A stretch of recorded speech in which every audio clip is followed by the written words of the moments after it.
Bonjour Caroline, merci beaucoup de me refaire confiance sur ce sujet.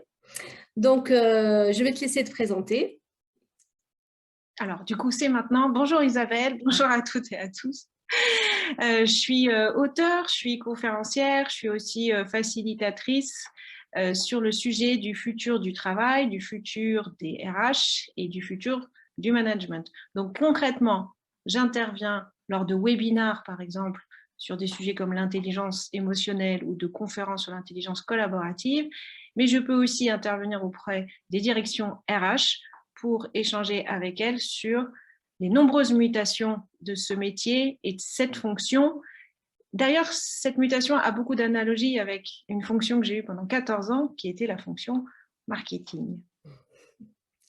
Très bien, merci. Donc, je t'ai contacté pour que tu nous donnes tes conseils pour retrouver l'équilibre dans ce monde en déséquilibre. Donc, voilà, les gens manquent d'énergie. Aujourd'hui, comment on fait pour retrouver son énergie, pour garder le cap et continuer à garder espoir? Alors, la première image qui me vient, pour celles et ceux peut-être qui ont essayé, en tous les cas, sinon je vous invite à essayer, c'est faire du slack. Alors, le slack, c'est une sangle qui est mise entre deux arbres, par exemple, ou entre deux poteaux. Vous voyez peut-être parfois des personnes en fer dans les forêts et dans les parcs. Vous en trouvez aussi dans les salles d'escalade intérieures. Et j'ai eu l'occasion d'en faire. Et je trouve que l'image, elle est assez intéressante en ce moment, parce qu'en fait, quand vous essayez d'aller trouver votre équilibre sur cette ligne, il y a plusieurs choses à avoir en tête. La première chose, c'est qu'il faut y aller d'un coup sec, c'est-à-dire que pour monter, il faut avoir cette vitalité de se dire « j'y vais ». Quelque part, j'affronte, je me mets sur cette ligne. Je sais qu'elle va trembler à mon premier pas, je le sais, mais le seul moyen qu'elle tremble moins, c'est d'y aller d'un coup. Si vous commencez à y aller en mettant 3 heures pour monter sur la ligne, jamais vous vous mettrez debout.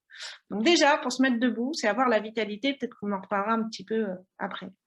Y aller d'un coup sec avec cette vitalité, cet élan de vie et de confiance en soi, en les autres, et puis en la vie de façon générale. La deuxième chose, une fois que vous êtes arrivé sur la sangle, c'est que pour pouvoir avancer, le seul moyen, ça va être de faire des petits pas. Hein, parce que si vous faites tout de suite 1 mètre, vous allez retomber direct. Et la troisième chose, c'est de regarder devant. Donc surtout de ne pas regarder ses pieds, parce que pareil, vous n'avancerez pas, votre corps ne sera pas en équilibre. Donc c'est d'avoir cette posture, voilà, les bras évidemment ainsi, de se tenir évidemment le plus aligné possible. Je ne dis pas le mot aligné par hasard. Aligné, ça pourrait être, par exemple, aligné avec ses valeurs, aligné avec le style de vie qu'on va avoir, aligné avec cet être qu'on veut faire vivre dans ce monde instable, dont on connaît maintenant, je pense, les limites et le mur potentiel qu'on peut se prendre. Donc voilà, continuez à regarder devant. Et comme ça, on pourra avancer. Donc, le coup sec avec de la vitalité, des petits pas pour avancer et regarder devant. Ça a l'air facile comme ça. Carrément. La réalité, c'est que vous tombez souvent. Et alors, quand on tombe, qu'est-ce qu'on fait? Voilà. Et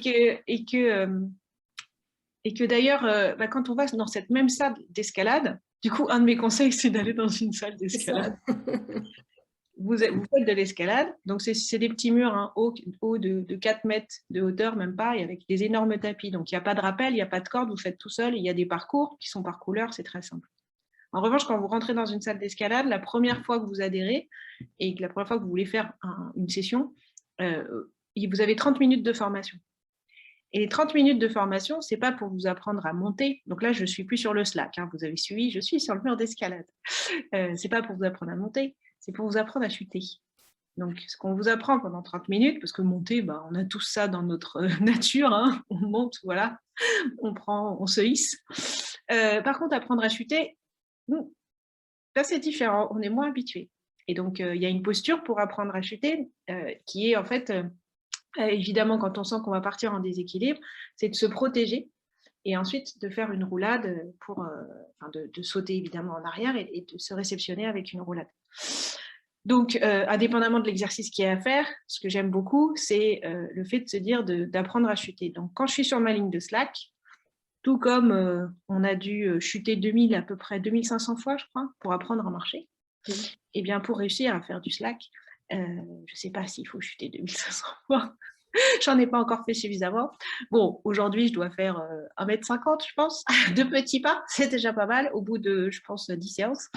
Mais tout ça pour vous dire que le fait est de se dire qu'il y a des chances que oui, on va parfois faire des allers-retours entre un niveau un petit peu plus bas, notamment de vitalité, et un niveau plus haut, qu'il va peut-être falloir accepter d'être moins sur des logiques de vie ou des parcours qui ont pu peut-être eu le tracé d'une autoroute.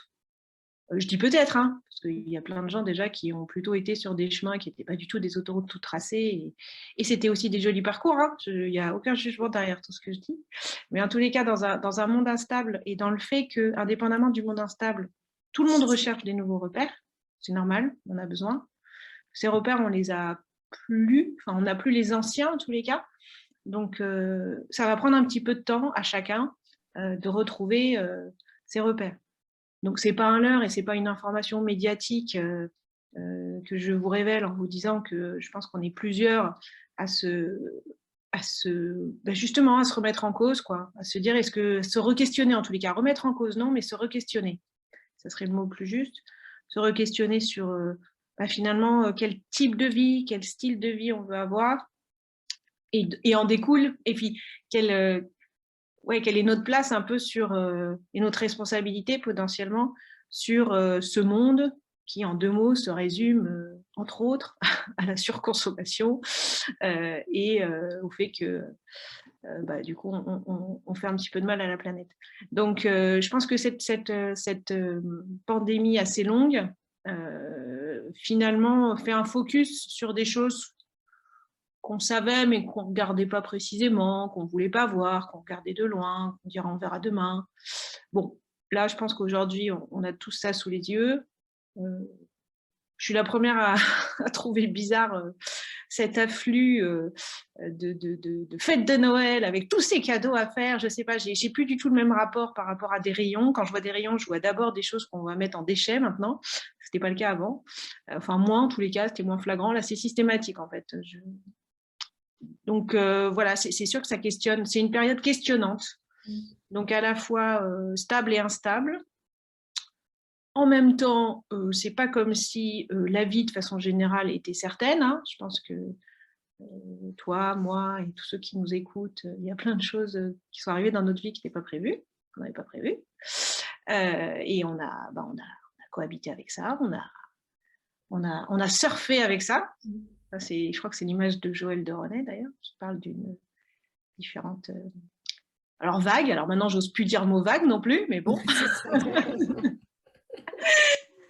Mais bon, voilà, pensons à l'image du surf plutôt, et comment on reste debout sur la vague, ou sinon comment on reste replié pendant qu'elle est en train de passer, quoi. Bon, pour le coup, j'ai jamais fait de surf, donc l'image est peut-être moins juste pour moi. Donc voilà, en gros, ce que je dirais sur le sujet.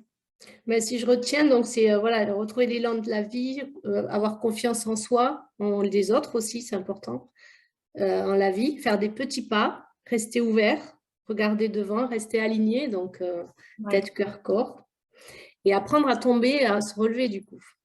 Oui, parce et que à faire avec ce qui est, ce que tu disais. Oui, parce que là, on le voit, de toute façon, c'est un constat, hein, on voit bien qu'on va devoir vivre. C'est un article de Boris Cyrulnik qui est sorti il n'y a pas très longtemps qui le dit, qu'on va devoir vivre avec des pandémies potentiellement récurrentes. Donc on voit bien que déjà la première n'en finit pas, manifestement. Donc du coup, on aura toujours à jouer ces élans de vitalité un peu instables, et un coup j'ai retrouvé de l'énergie, un coup j'en ai moins. Alors après, je reprendrai l'image c'est Bernard Anselem, je trouve qu'il le synthétise très bien. D'après donc Bernard Anselem, il est médecin et puis il est spécialiste des neurosciences et de la mécanique du cerveau. Et en fait, il résume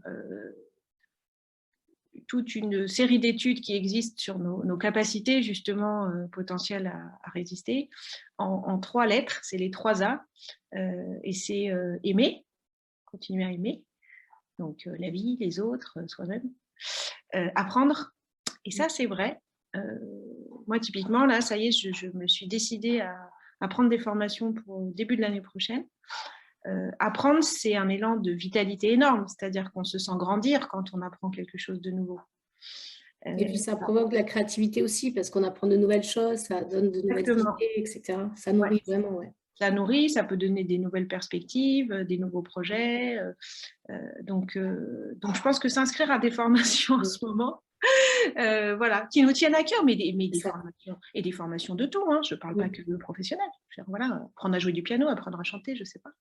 Le chant aussi, c'est très bon, tiens, en ce moment. Tout ce qui nous fait vibrer, en fait. Ouais. Exactement. Donc, aimer, apprendre. Et le dernier, c'est agir. Voilà. Agir, je pense que... Alors, c'est... parce que ne serait-ce que se décider à apprendre quelque chose est une action, n'est-ce pas?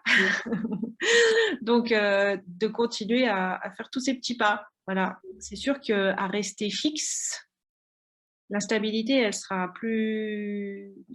comment dire, vibrante, mais du coup dans le mauvais sens, quoi. C'est-à-dire que si on reste fixe dans un état instable de l'extérieur, mais aussi de l'intérieur, on ne va pas se mentir, l'extérieur nous touche malgré tout. Alors plus ou moins selon les jours, selon les nouvelles, selon notre santé à nous, selon la santé de nos proches. Mais si on reste fixe par rapport à ça, c'est le tremblement. Enfin, pour moi, on est sur justement cette ligne de Slack qui tremble, parce que quand vous avancez pas sur le Slack, ça tremble, hein, c'est sûr. Quand vous avancez, ça tremble plus. C'est ça. Ils vont tous aller faire du Slack. C'est ça, tout à fait. Non, mais parce que je trouve que l'ancrage corporel, c'est une belle image, ouais. Il m'a marqué, quoi. Il m'a marqué, et je trouve qu'en plus en faire, ça te rassure, parce que on finit par y arriver, je veux dire. Et donc dès que tu as fait un petit pas, tu dis ok, c'est possible, quoi. Ok, c'est possible, je regarde devant, j'y vais, je suis sûre. Un autre dans d'autres choses qui m'ont fait du bien récemment, ou auxquelles je repense quand j'ai besoin de retrouver ma vitalité, j'ai lu il y a même pas un mois le livre de Charles Pépin sur la confiance en soi. Oui. Super intéressant, super intéressant. Pas en mode injonction paradoxale, hein, justement. Pas en mode, mais si, pour avoir confiance, il faut avoir conscience et être positif. Oui, mais non, en fait. Voilà, donc justement, il fait un petit taquet sur tout le courant, on va dire, un peu sur méthode Coué, quoi. Voilà. Et il parle d'une confiance à 3 niveaux, que j'ai explicité là tout au début, confiance en soi, la confiance en les autres, confiance en la vie. Et il commence par une très belle image, qui est le jour où on a appris à faire du vélo sans les roulettes. Ouais. Et je vous en dis pas plus. Quel teasing. Mais c'est vrai que souvent les gens attendent d'avoir confiance en eux pour agir, alors que c'est en agissant qu'on acquiert de la confiance, et on se trompe, mais on expérimente, on avance. Ouais. Donc voilà, aimer, apprendre, agir, le Slack et Charles Pépin. Super. Une recette. Non, mais évidemment, soyons aussi honnêtes et très lucides. Il n'y a pas de recette, car on a tous des hauts et des bas en ce moment. Je pense qu'il faut aussi se raccrocher à la fois à du lointain potentiellement, je suis d'accord, de se dire ok, mais du coup, si j'envisage une autre façon de vivre, parce qu'aujourd'hui, finalement, la façon dont j'ai de vivre, elle ne me va pas complètement, qu'est-ce que j'imagine? Sauf qu'évidemment, vous pensez bien que ce projet, il ne va pas se faire dans une semaine, hein, parce qu'en général, ça veut dire beaucoup de changements. Et donc, en ayant ça en perspective, et puis malgré tout, avec ces petites choses de la vie tous les jours, qui sont, voilà, chacun aura sa façon, hein, aussi. Hein. Il y a des personnes qui peut-être en ce moment, justement, ça leur fait du bien d'être un peu plus seules, d'autres à qui, justement, il faut quand même revoir des personnes et être plus au contact des autres. Voilà, chacun, après, hein, trouvera ces choses qui lui font du bien. Hein. C'est ça, il n'y a pas de recette miracle et chacun... Non, voilà, c'est juste... si tu me réinterroges dans un mois, je te redirai autre chose. Il y aura un autre sport, tu nous diras. Il y aura peut-être un autre sport. Bon, un grand merci, Caroline. C'était hyper intéressant. Merci beaucoup, Isabelle.